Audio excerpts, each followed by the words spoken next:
In July 1973, on a sunny afternoon in Southern California, an 11-year-old girl, Linda Ann O'Keefe, leaves summer school and begins a walk home. The distance is less than a mile, a familiar route, a regular routine, and in just a few minutes, she disappeared without a trace. Not into a forest, not on a deserted highway, but right at the middle of a broad Southern California neighborhood street surrounded by homes, traffic, and people. Someone sees her talking to a man near a van. Then she vanishes. By the next morning, investigators are standing over a crime scene. The child is gone, the killer is gone, and the only thing left behind is a mystery that will haunt California for nearly 50 years. For decades, detectives chase leads that lead nowhere. Witnesses age, evidence gathers, dust. Hope fades. Then, almost half a century later, a breakthrough arrives from a place that did not even exist when Linda Ann O'Keefe was murdered in cold blood. A breakthrough hidden inside DNA. And when investigators finally uncover the identity of the man they believe took her life, the case takes one final twist nobody saw coming. This is the story of Linda Ann O'Keefe, a child who never made it home to her family, that waited 46 years for answers.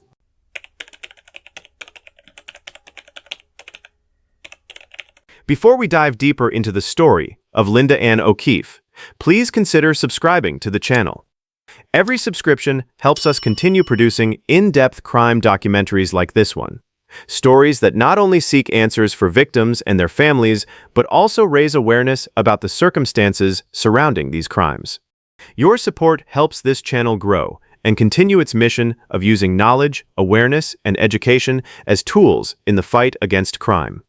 Now, let's get to the details of Linda Ann O'Keefe's story.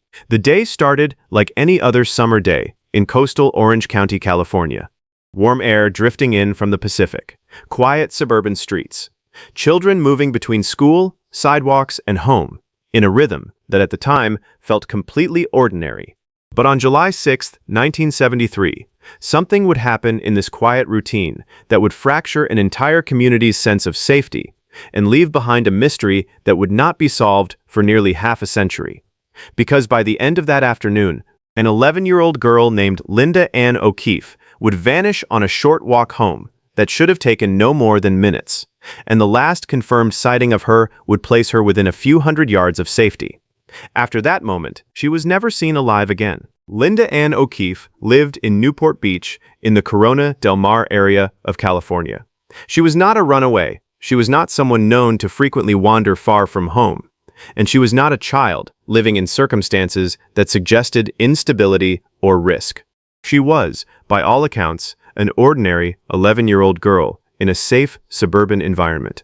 In 1973, that sense of safety mattered, because children were still commonly allowed to walk short distances alone, especially in neighborhoods like this one, where crime was assumed to be distant, not embedded.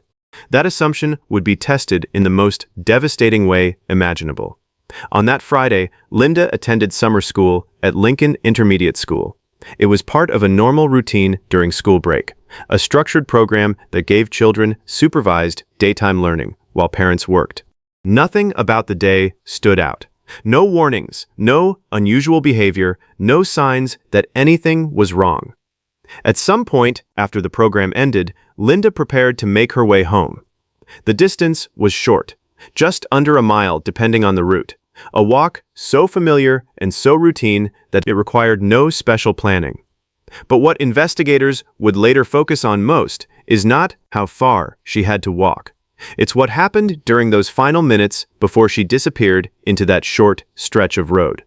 Because somewhere between leaving school grounds and reaching home, something interrupted her path, something that would permanently change the direction of the case. Witnesses would later recall seeing Linda near a roadway intersection in Newport Beach during the early afternoon. This area was not isolated. It was not remote. It was a transitional suburban space, roads, sidewalks, scattered traffic, and it was here that a critical detail emerged. Multiple accounts referenced an unidentified adult male in proximity to a light-colored van, possibly turquoise or pale blue. The interaction was brief, uncertain, and at the time, not immediately recognized as significant. That ambiguity is important. Because in cases like this, the first minutes after contact often determine everything that follows, and in Linda's case, those minutes were never fully recovered.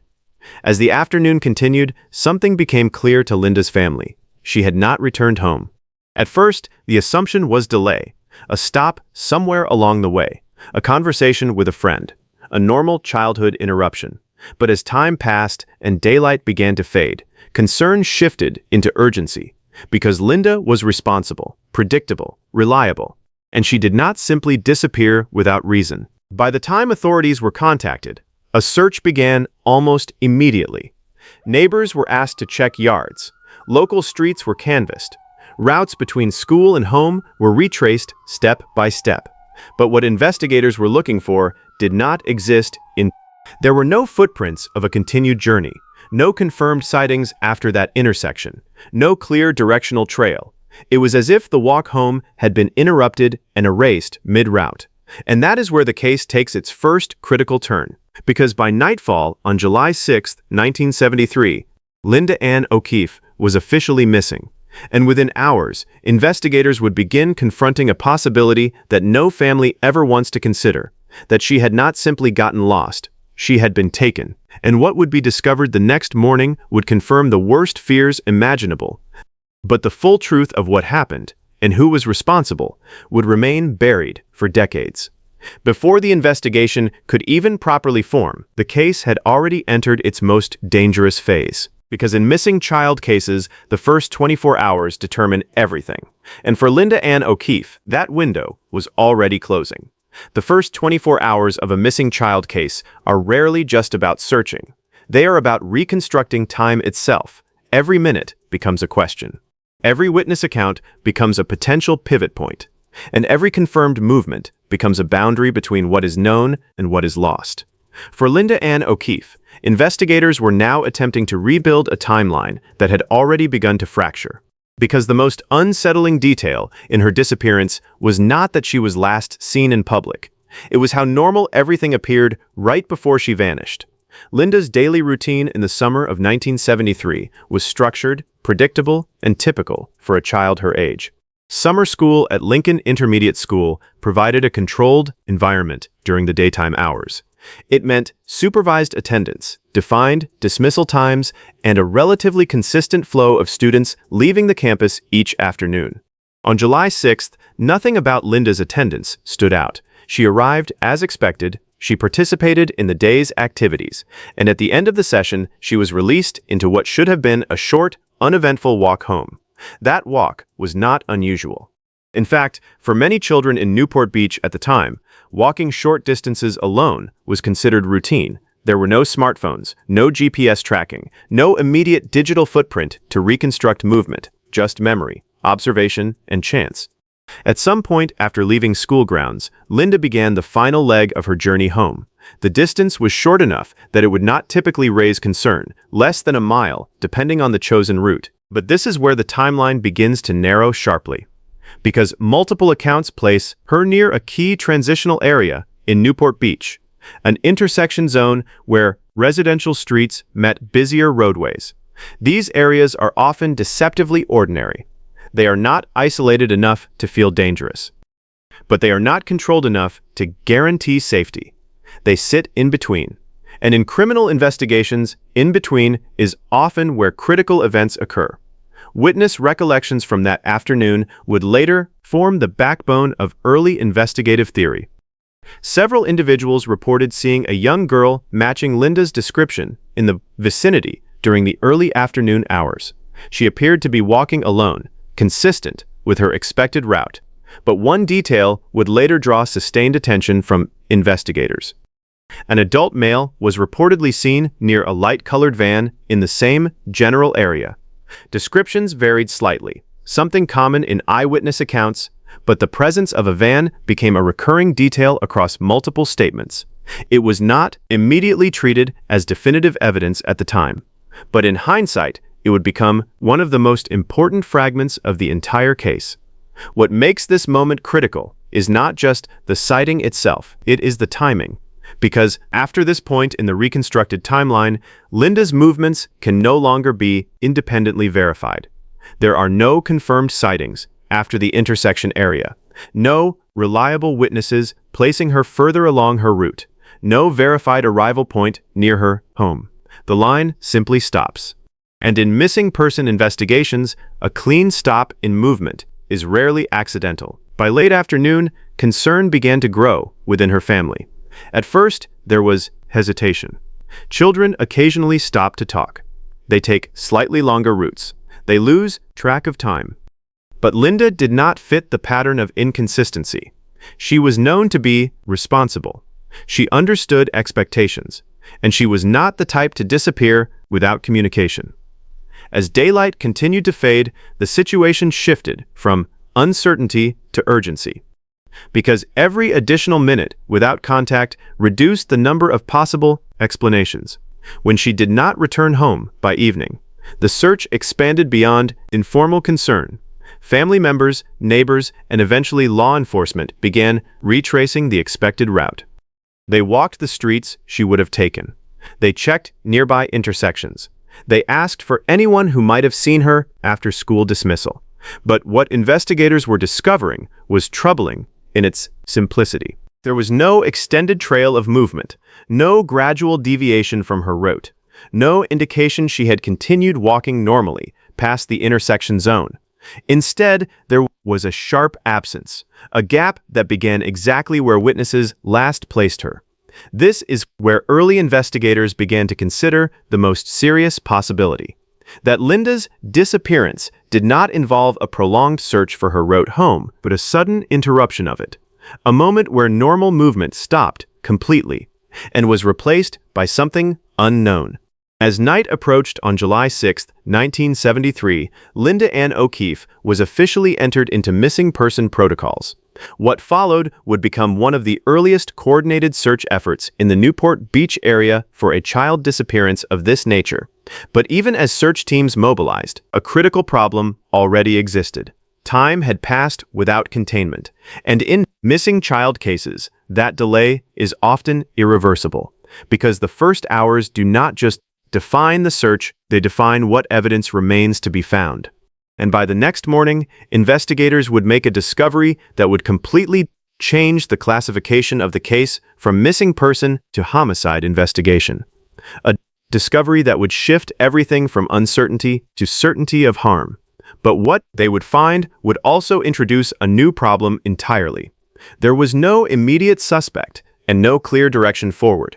By the morning of July 7, 1973, the search for Linda Ann O'Keefe had shifted from uncertainty to urgency. What began as a missing child case was now about to enter its most devastating phase, because less than 24 hours after she was last seen walking home from summer school, a discovery would be made that permanently changed the direction of the investigation, and with it erased any remaining hope that she might still be found alive.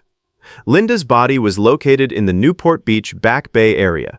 This was a marsh-like coastal environment, quiet, partially isolated, and surrounded by natural vegetation. At first glance, it was not the kind of location that immediately suggested visibility or accessibility.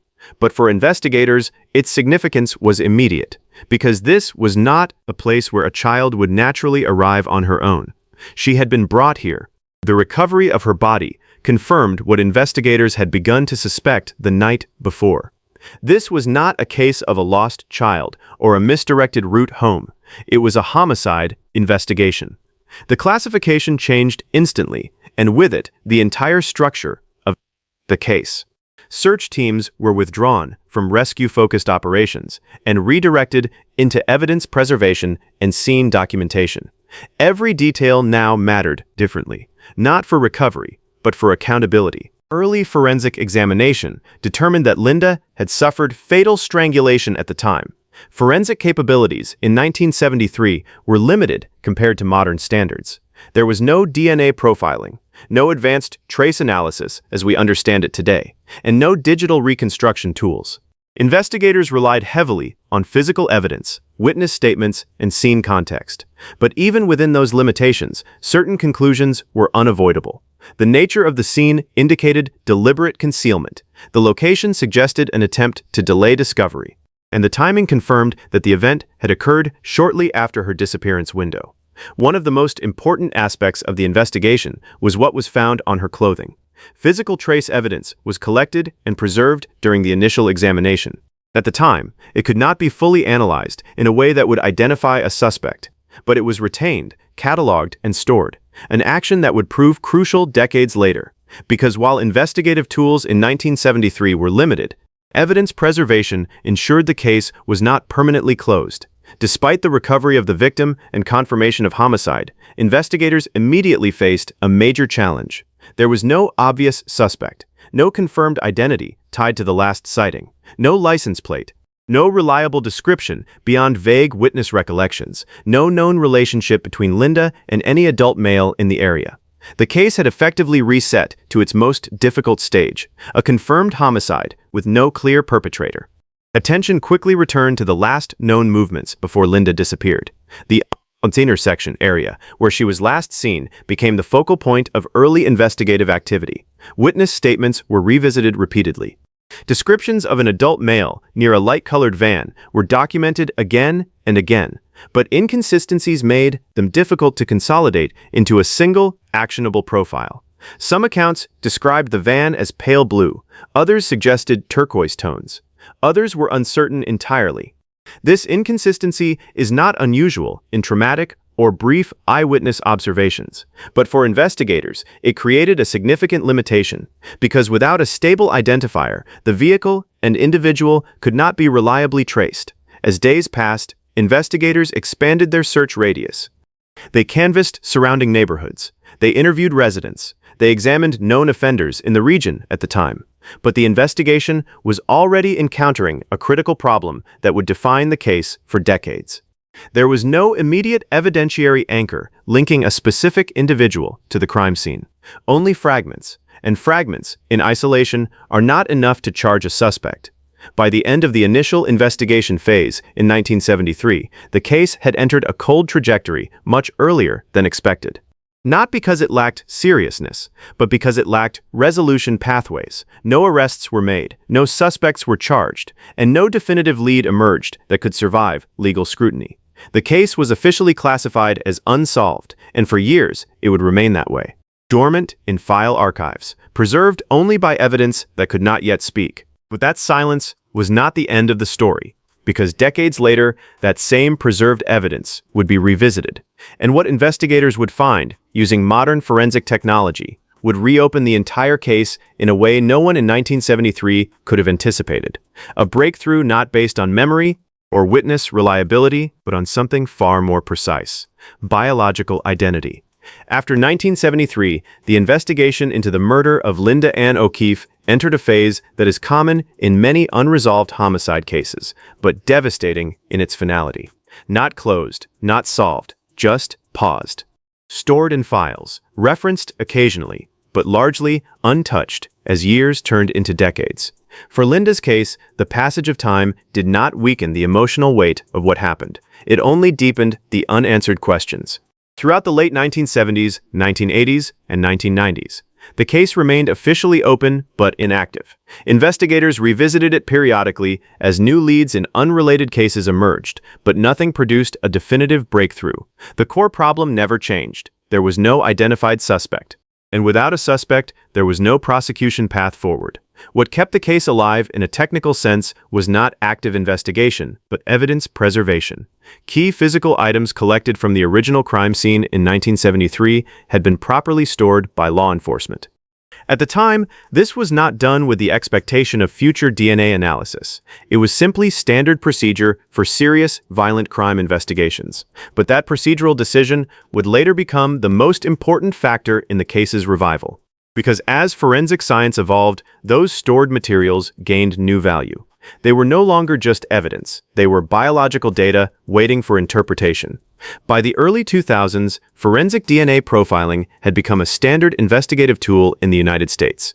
And by the 2010s, an even more advanced method began emerging in cold case work: genetic genealogy. This technique does not rely on direct matches in criminal databases alone. Instead, it compares unknown crime scene DNA with publicly available genealogical data to identify familial connections. From there, investigators can build family trees backward to identify potential suspects.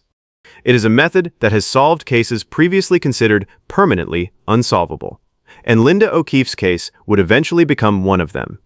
When investigators revisited the preserved evidence from 1973, they were able to extract usable DNA profiles that had not been technologically accessible decades earlier. This was the turning point, because for the first time in over 40 years, the case had a biological identifier linked to the perpetrator, not a name, but a genetic signature. That DNA profile was submitted to genealogy databases under strict legal and investigative protocols. What followed was a gradual narrowing process.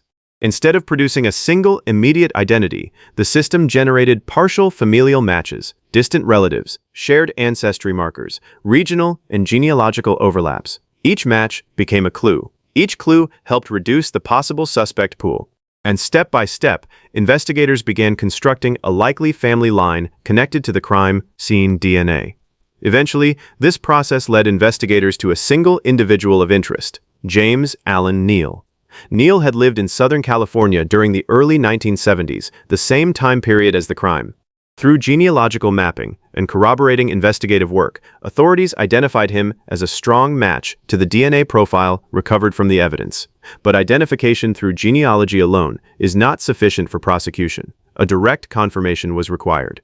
Investigators conducted surveillance operations and obtained a direct DNA sample from Neal for comparison.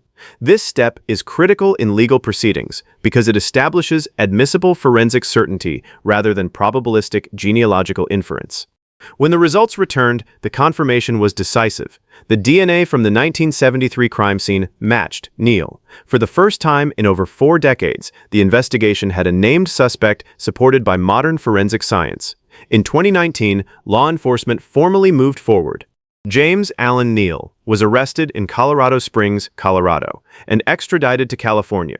For investigators who had worked on cold case units for years, this moment represented the culmination of technological progress meeting historical evidence.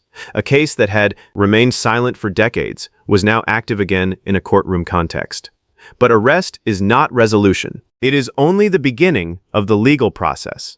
And as prosecutors prepared their case, they faced the next challenge, turning decades-old evidence into a legally sustainable prosecution. That is where the case shifted from forensic science into the courtroom. When James Alan Neal was arrested in 2019, it marked the first time in decades that the Linda Ann O'Keefe case had a human face attached to its evidence. But in the eyes of the law, an arrest is not proof of guilt. It is simply the formal beginning of prosecution. And in a case this old, dating back to 1973, the courtroom challenge was unlike anything prosecutors typically face, because they were not just proving what happened, they were proving it through time itself. Neal was taken into custody in Colorado Springs, Colorado, before being extradited to Orange County, California. Once transferred into California jurisdiction, he was formally charged in Orange County Superior Court. The charges included murder with special circumstances, kidnapping during the commission of a felony, lewd and lascivious acts against a minor. These charges are significant under California Penal Code because special circumstances can elevate a murder charge to the possibility of life imprisonment without parole or capital-level sentencing considerations, depending on prosecutorial filing decisions. From the prosecution's perspective, the strongest pillar of the case was forensic DNA evidence. This was not circumstantial reconstruction alone, it was biological identification derived from preserved crime scene material. However, because the crime occurred in 1973, prosecutors also had to bridge a major legal and evidentiary gap: how to present modern DNA findings in a way that met courtroom admissibility standards while accounting for historical collection methods. This is where cold cases often become legally complex, because defense strategies frequently focus not on whether DNA is valid, but whether the chain of custody, collection procedures, and interpretation methods meet constitutional scrutiny. The defense challenged multiple aspects of the case. Arguments focused on the age and handling of the physical evidence, the methodology used in genetic genealogy tracing, potential contamination or degradation concerns over decades, the reliance on indirect familial matching prior to direct confirmation. These are standard lines of challenge in cold case DNA prosecutions, not necessarily to disprove evidence entirely, but to create reasonable doubt about reliability and procedural integrity. Prosecutors, however, countered with a key distinction. They emphasized that the decisive evidence was not genealogy alone. It was the direct DNA comparison obtained through controlled forensic sampling. That match, they argued, eliminated ambiguity and tied Neal directly to biological evidence from the crime scene. In legal terms, this shifted the case from investigative probability to forensic certainty. Another major aspect of the prosecution strategy was reconstructing the historical timeline. Because there were no modern surveillance systems, no digital records, and no electronic tracking data from 1973, the case relied heavily on eyewitness statements from the original investigation, contemporaneous police reports, geographic reconstruction of Linda's final known movements, and behavioral analysis of opportunity and access in the area at the time. The goal was not to overwhelm the jury with volume, but to establish coherence between the forensic evidence and the historical narrative. As the case moved closer to trial preparation, legal proceedings became increasingly procedural rather than dramatic. This is often misunderstood in true crime narratives.